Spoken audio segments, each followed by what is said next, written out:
जनता ये भी जानती है कि आज जिन्ना का नाम लिया है तो इससे कितना इंपैक्ट पड़ेगा, इसका क्या असर उनकी रोजमर्रा की जिंदगी में होगा। अब जनता को आप वो मत समझिए ना कि जनता बिल्कुल गवार है, जनता बहुत पढ़ी लिखी है ना। असर पड़ेगा हुज़ैफा अहमद रशादी जी, आप एएमयू के आउटगोइंग सेक्रेटरी हैं। एक मिनट वर्मा साहब, आप थोड़ा सा रुक जाइए, वर्मा जी थोड़ा सा रुक जाइए ना, बाकी मेहमान भी हैं, फिर एक एक करके सभी सवालों पर एक एक करके फिर आ रहा हूँ तुरंत। कगार पर हमारा स्थान रशादी जी इंडेक्स उठा के देखिए 104 नंबर पर पहुंच गया 170 में। ठीक है, वर्ल्ड हैप्पीनेस इंडेक्स बहुत दिक्कतें हैं, बहुत दिक्कतें हैं 139वें नंबर पर। रशादी साहब, अब एएमयू की अगर बात चलती है, आप आउटगोइंग सेक्रेटरी हैं, एएमयू और जिन्ना की विवाद तो बहुत सालों से चल रहा है तस्वीर को लेकर, वो तस्वीर तो हटी नहीं, शायद हट गई क्या?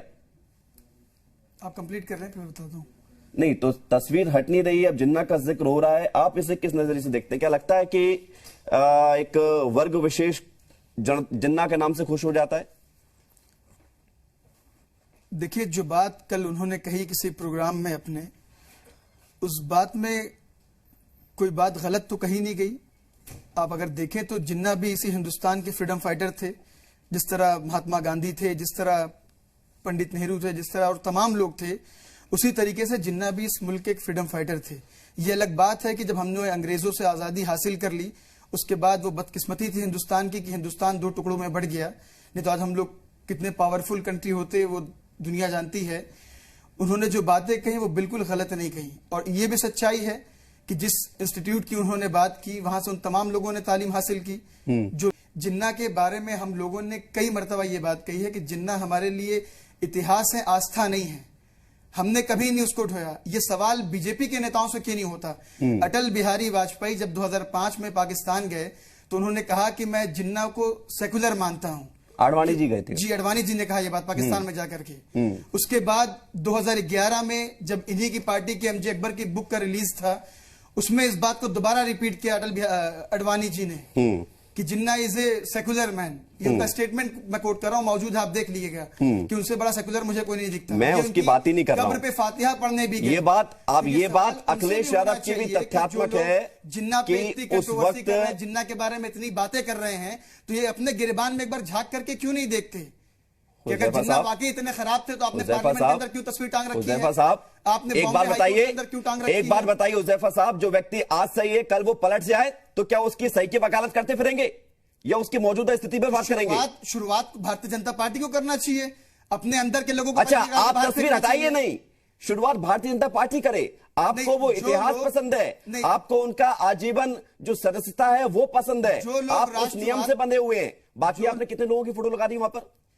तो आप फिर आपको जानकारी नहीं है, आपको नॉलेज रखना चाहिए। अलीगढ़ मुस्लिम यूनिवर्सिटी स्टूडेंट यूनियन में, वैसे हम दूसरे इशू पे लेकर के जा रहे हैं। नहीं वो ठीक है, मुझे पता है, सात आठ नाम आप गिना दोगे। हमने इन्हीं लोगों की परमानेंट सदस्यता है क्या?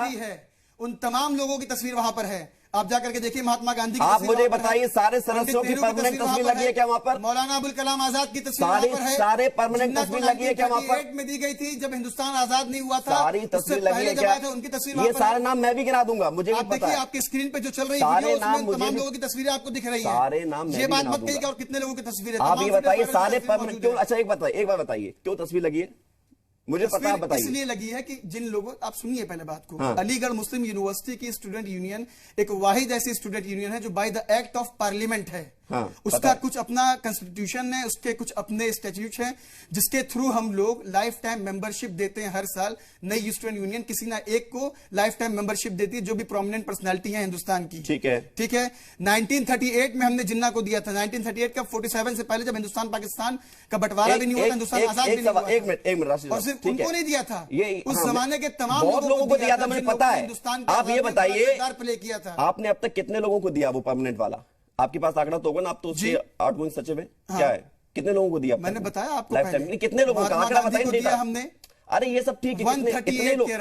138 की फोटो लगी है वहां पर जी, सारे की सारी लगी है। बिल्कुल, आपको चलिए मैं दिखाता हूं। अच्छा, हमने जो हमारा जो ऑडिटोरियम है, जो हमारा ठीक है, मैं लौट रहा हूं, सवाल के जवाब क्लब था जहां पर, उसमें उन तमाम प्रोमिनेंट लोगों की तस्वीरें टंगी हुई हैं। उसके ऊपर एक और रूम है, आपके लिए प्रोमिनेंट वो भी रहेगा व्यक्ति जो कभी आपके लिए प्रोमिनेंट क्या है ये आपको ही तय करना है, ये कोई बाहरी व्यक्ति तय नहीं करेगा। पहले कहा कि इतिहास, देखिए ये सिर्फ आप एक तरफ मत जाइए। अभी मैं आपको कहीं फिर खोलूं मैं कौन लोग जिम्मेदार थे नहीं, तो हिंदुस्तान समय नहीं है, फेर देने जिम्मेदारी समय में? आएगी अगर तो आप सब जिन्ना की सभी बात मैं कर भी बोलने को रहे तैयार बैठा हैं, हूं। श्यामा प्रसाद को ये लोग मानते हैं, सबको श्यामा सब- प्रसाद सा- साहब ने सारी मुस्लिम चीजें लीग के निकलेंगी। साथ बंगाल में सरकार बनाई, ठीक है, वो उनके साथ अलायंस की है। अनिला सिंह जी आप सवाल उनसे पे भी सवाल जवाब। करिए, उस पर भी आप सवाल उठाइए। अनिला सिंह जी, ये जो बातें आ रही हैं और बीजेपी इसलिए गिर रही है, बीजेपी को इसलिए गिरा जा रहा है कि इतिहास बताया जा रहा है, मुद्दों को मरोड़ने की कोशिश हो रही है, ये उत्तर प्रदेश में बीजेपी क्या वाकई में ये सोच रही है?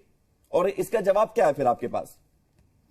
देखिए, चाहे वो हुज़ैफा हो, चाहे वो क्या नाम से अजय वर्मा जी हो, चाहे वो नाहिद लारी जी हो, इन लोगों को इतिहास की पूरी जानकारी नहीं। और अक्सर जो व्हाट्सएप यूनिवर्सिटी से लेके जी ऐसा है, जरा शांत होकर बैठो, ज्यादा बोलने की जरूरत नहीं है। जब बोल रहे थे तो मैं बीच में नहीं बोल रही थी। अनिला जी कंटिन्यू। तो इतिहास मत सिखाइए हमें और लैंग्वेज पे थोड़ा सा लगाम लगाइए। हुज़ैफा जी, आप एक वुमेन है, मैं आपकी रिस्पेक्ट कर रहा हूँ, तो इसका मतलब ये नहीं कि आप कुछ भी बोल जा रहे हैं। शांत रहिए ना आप। ये आपका लहजा है कि चुप बैठो, मैं आपको पलट के जवाब दूं उस अंदाज में।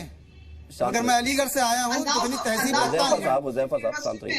नहीं, अनिला जी आप प्लीज। नहीं, मैं इसका ऑब्जेक्शन करूंगा विवेक जी। क्या? चुप बैठो, ये तरीका बात करने का। मैं इनका सर्वेंट हूँ। अरे आप सर्वेंट नहीं है, आप हमारे मेहमान हैं। बताइए अनिला जी, आप कंप्लीट करिए प्लीज। देखिए, ऐसा है कि इन लोगों को बिल्कुल भी इतिहास की जानकारी नहीं है। कैसे भूल सकते हैं हम जब डायरेक्ट एक्शन डे का ऐलान हुआ था, उसके बाद जो एक नंगा नाच मौत का खेला गया था बंगाल की, अगर मैं बात करती हूँ, कैलकाटा का ये कहा गया था, जो 3 दिन वहां नरसंहार चला था, कि ग्रेट कैलकाटा किलिंग्स का वो नाम रख दिया गया था वहां पर। हाँ, और जब विभाजन हुआ है हमारे देश का, तो मैं कैसे भूल जाऊं कि किस प्रकार से गर्भवती महिलाओं के पेट चीर दिए गए थे। हाँ, लड़कियों के साथ बलात्कार कर करके उनके सर कूट डाले गए थे ईंट से, छोटे छोटे बच्चों के गले काट डाले गए थे। 10 लाख लोग जो है मारे गए हैं। मेरे भारत में अगर मैं बात करती हूँ, खासतौर से बंगाल पंजाब की तरफ मैं बात करती हूँ, तो 4.5 लाख लोग मारे गए हैं। हाँ, करोड़ों लोग जो है विस्थापित हो गए हैं। भूल के बारे में इनके क्या विचार है, और ये गॉडसे को क्यों पूछते हैं, गॉडसे को क्या मानते हैं? ठीक है, हो गया गॉडसे, हो गया। हुज़ैफा जी 10 सेकंड वाली बात कंप्लीट करिए। ठीक है अजय वर्मा जी, आप गॉडसे पे आ गए। हुज़ैफा जी कंप्लीट करिए, फिर मुझे शो खत्म करना है। अभी जो हमारी बीजेपी की प्रवक्ता थी, वो 1947 के नरसंहार की बात कर रही थी। अभी त्रिपुरा के अंदर खुलेआम एक समुदाय विशेष को टारगेट किया जा रहा है। इनकी सरकार वहां पर मौजूद है, केंद्र में इनकी सरकार है, वहां पे बाकायदा स्टेट टेररिज्म में कहूंगा इसे, अगेंस्ट टू द त्रिपुराज मुस्लिम, उस पर इन्होंने एक शब्द बोला, उस पर इन लोगों ने क्या एक्शन लिया मुझको बताएंगे? ये लोग खुलेआम वहां पे मस्जिदों के गुंबद तोड़े जा रहे हैं, मुस्लिम मार्केटों को जलाया जा रहा है, वहां पर बाकायदा लिंचिंग की जा रही है मुसलमानों की। उस पर एक अल्फाज इन्होंने बोला, इनकी सरकार देखिए, धार्मिक उन्माद के आवेश में आकर इस तरह की चीजें नहीं होनी चाहिए, और दिक्कत वही है। और 70 साल हो गए, और उसमें उसको भी क्रिटिसाइज करना चाहिए और इसको भी क्रिटिसाइज करना चाहिए, दोनों ही घटनाओं को क्रिटिसाइज करना चाहिए। बहुत शुक्रिया, समय समाप्त हो गया, माफी के साथ। ठीक है, बहुत बहुत धन्यवाद, बहुत बहुत शुक्रिया आप सभी का इस चर्चा में शामिल होने के लिए। महत्वपूर्ण बात यह है कि जिन्ना ना तो अब इस दुनिया में है और ना वो वोट डालने आएंगे भारत में, कोई वजूद नहीं है, कोई भारत की थे ही नहीं। भारत में पैदा हुए थे, लेकिन पाकिस्तान उन्होंने बना के पाकिस्तानी हो गए थे। तो जिन्ना का जिक्र करके पता नहीं कौन सी पॉलिटिकल माइलेज मिल जाता है राजनीतिक दलों को, ये तो राजनीतिक दल ही जाने, लेकिन जनता बहुत समझदार है।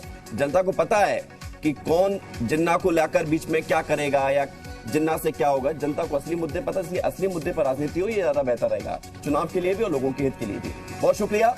यूपी मांगे उत्तर में इतना ही, छोटा सा ब्रेक है, खबरें लगातार जारी है।